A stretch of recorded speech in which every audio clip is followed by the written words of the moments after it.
National Conference leader Omar Abdullah has said that he will not be contesting any assembly elections while Jammu and Kashmir remain as union territory.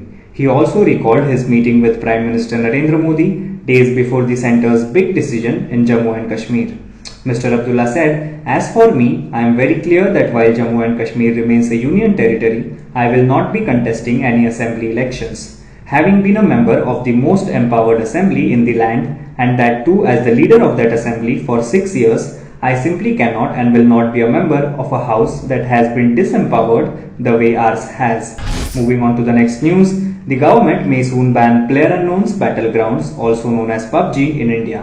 Reports suggesting a ban on 275 apps have started to surface online a month after the Indian government banned 59 Chinese apps, including popular ones like TikTok UC browser, citing data security concerns. The government on Monday banned 47 more Chinese apps that were clones of the earlier banned apps.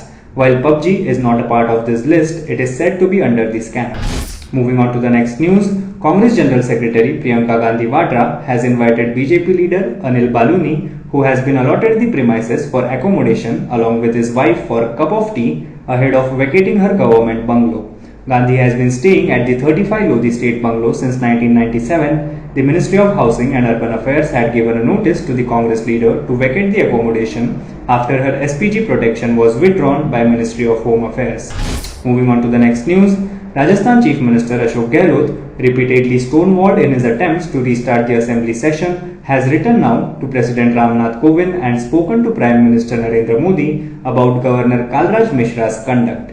Mr. Mishra, who rejected the government's first proposal to start assembly session, returned his second proposal this morning, suggesting a 3-week postponement because of the coronavirus outbreak. Quoting a media article, Mr. Gehlot said, "This was the first time in 70 years that such a thing has happened." Moving on to the next news, the government is considering a request to allow movie theatres and gyms to reopen with several restrictions as part of Unlock 3 or the next phase of emerging from the coronavirus lockdown, sources said on Monday. Schools and colleges will continue with online classes for now, sources said on likely scenario from August. Now be the first to know about the latest updates on our new news app. Go on your Android or iOS, search for HW News Network. Download our app, choose the language you prefer to get updates in, and be up to date with the latest news.